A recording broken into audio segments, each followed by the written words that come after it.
찬송가 137장 찬송하시면서 가정예배 하나님 앞에 드리시겠습니다.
오늘 이 시간 우리의 삶을 돌아보시면서 하나님 앞에 침묵으로 참회의 기도를 드리시겠습니다.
우리가 마음의 뿌림을 받아 악한 양심으로부터 벗어나고 몸은 맑은 물로 씻음을 받았으니 참마음과 온전한 믿음으로 하나님께 나아가자. 아멘.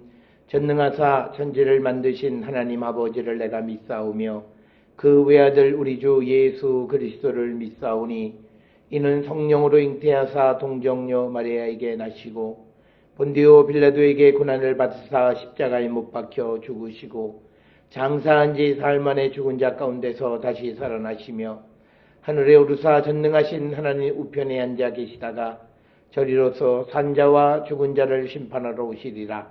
성령을 믿사오며 거룩한 공회와 성도가 서로 교통하는 것과 죄를 사하여 주시는 것과 몸이 다시 사는 것과 영원히 사는 것을 믿사옵나이다. 아멘. 오늘 이 시간 우리에게 주시는 하나님의 말씀 마태복음 13장 18절에서 23절의 말씀이 되겠습니다. 그런즉 씨 뿌리는 비유를 들으라. 아무나 천국 말씀을 듣고 깨닫지 못할 때는 악한 자가 와서 그 마음에 뿌려진 것을 빼앗나니 이는 곧 길가에 뿌려진 자요. 돌밭에 뿌려졌다는 것은 말씀을 듣고 즉시 기쁨으로 받되 그 속에 뿌리가 없어 잠시 견디다가 말씀으로 말미암아 환난이나 박해가 일어날 때에는 곧 넘어지는 자요. 가시떨기에 뿌려졌다는 것은 말씀을 들으나 세상의 염려와 재물의 유혹에 말씀이 막혀 결실하지 못하는 자요. 좋은 땅에 뿌려졌다는 것은 말씀을 듣고 깨닫는 자니 결실하여 어떤 것은 100배, 어떤 것은 60배, 어떤 것은 30배가 되느니라 하시더라. 오늘 우리가 함께 읽은 마태복음 13장 18절부터 30절에 있는 말씀은 예수님의 씨 뿌리는 자 비유에 대한 해설을 기록하고 있습니다. 그래서 19절에 보면 아무나 천국 말씀을 듣고 깨닫지 못할 때에는 악한 자가 와서 그 마음에 뿌려진 것을 빼앗나니 이는 곧 길가에 뿌려진 자다. 이렇게 설명을 하고 있습니다. 길가에 뿌려졌다라고 하는 것은 그 뿌려진 것이 이 씨앗 열매를 맺지 못하는 거죠. 그러니까 그것은 말씀을 듣고도 깨닫지 못하게 될 때 악한 자들이 와서 그 뿌려진 말씀들을 빼앗아 가는 것과 같은 것, 그것을 마치 길가에 뿌려진 것과 같은 것으로 설명을 합니다. 그래서 하나님의 나라의 복음이 열매를 맺지 못하고 죽는 첫 번째 이유를 설명하시는 거죠. 그것은 사탄의 방해로 인해서 열매를 맺을 수 없음을 우리에게 가르쳐 주시는 거고, 이제 20절부터 21절에는 두 번째로 돌밭에 뿌려졌다는 것에 대해서 설명을 하십니다. 그것은 20절에 보면 말씀을 듣고 즉시 기쁨으로 받지만 그러나 그 속에 뿌리가 없어 잠시 견디다가 말씀으로 말미암아 환난이나 박해가 일어날 때 곧 넘어지는 자와 같다라고 이야기합니다. 그래서 이것은 예수를 믿고 어떤 고난, 환난이 올 때 그 신앙을 포기하는 사람들에 대해서 그것은 그들에게 돌밭에 뿌려진 것과 같고 그들은 말씀에 어떤 뿌리가 없기 때문에 그런 현상이 벌어짐을 우리에게 설명하고 있는 것이 오늘 주시는 21절의 말씀이 되겠습니다. 따라서 우리가 뿌리가 없으면, 말씀이 뿌리를 내리지 못하면 환난, 박해, 여러 가지 환경에 의해서 넘어지게 되고 그리고 신앙을 포기하게 되어지는 것을 의미하는 것이 되겠습니다. 따라서 열매 맺지 못하는 것은 뿌리가 없는데 환난이나 박해가 왔기 때문이다. 이렇게 설명을 하고 그 다음에 이제 22절에서는 세 번째 밭인 가시떨기에 뿌려졌다라고 하는 것은 이제 말씀을 들으나 세상의 염려 또는 재물의 유혹 때문에 말씀이 막혀서 결실하지 못하는 것. 그러니까 유혹과 욕심이 말씀의 열매 맺음을 방해한다라고 하는 겁니다.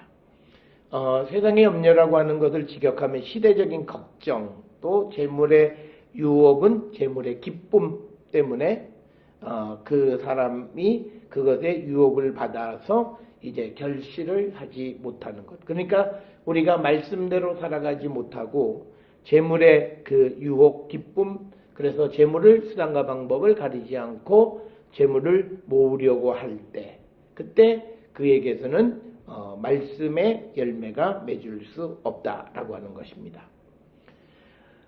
그러면서 이제 23절에서는 좋은 땅에 뿌려졌다라고 하는 것은 말씀을 듣고 깨달아서 결실을 100배, 어떤 건 60배, 어떤 건 30배 하는 것을 의미합니다.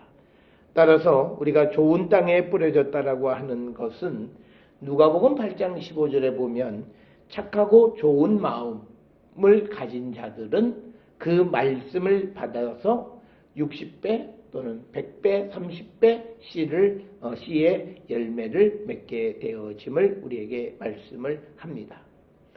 따라서 오늘 우리에게 주시는 이 씨 뿌리는 자의 비유 해석의 초점은 씨를 뿌리는 자가 아니라 씨를 받아들이는 그 밭의 문제를 우리에게 지적해 주는 겁니다.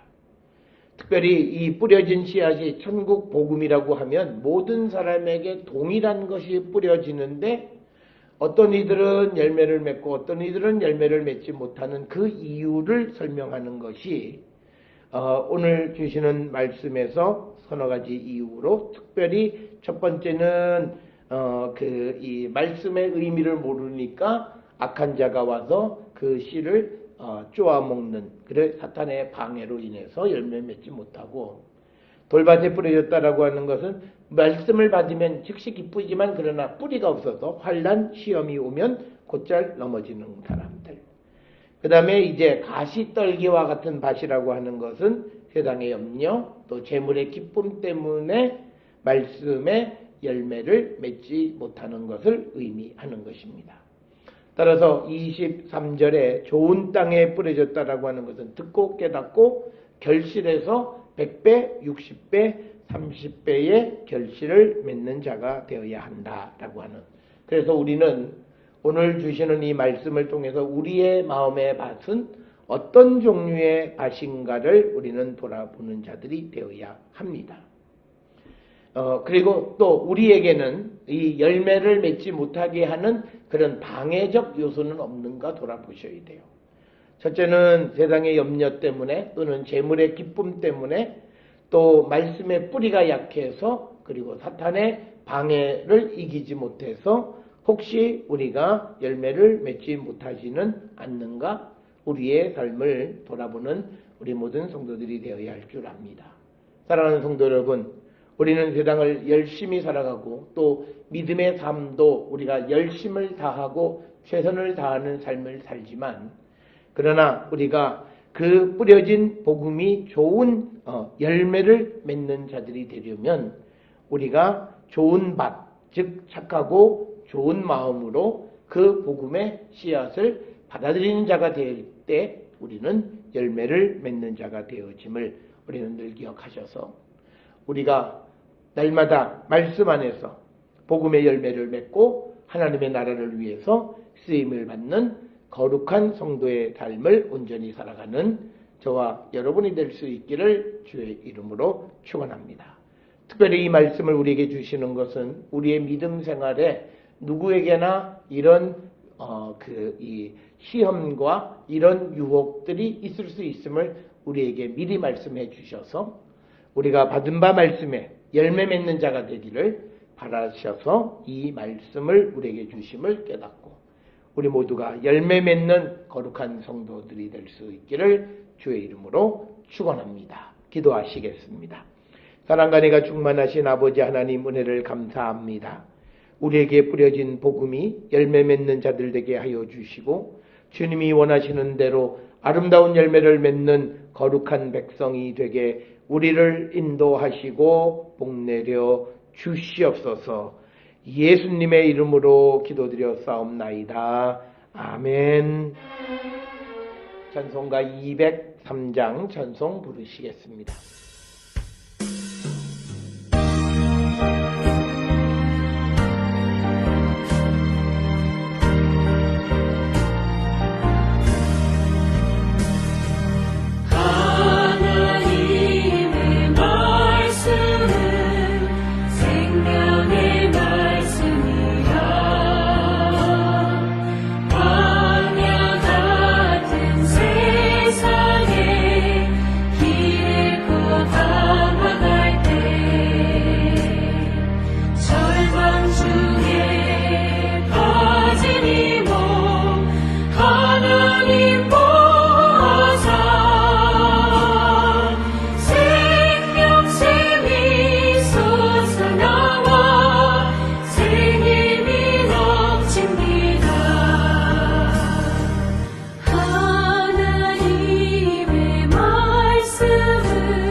마음으로 우리를 지키시어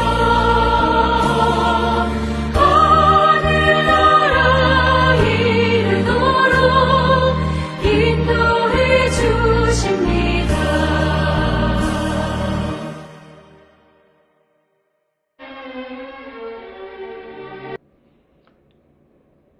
기도하시겠습니다. 이제는 우리 주 예수 그리스도의 은혜와 하나님 아버지의 무한하신 사랑과 성령의 위로교통 역사하심이 뿌려진 말씀이 열매 맺는 자 되기를 결단하며 세상을 향해 나가는 우리 모든 성도들 머리 위에 지금으로부터 영원토록 함께 할지어다. 아멘. 주 너를 지키시고 그 얼굴을 내게 돌리시고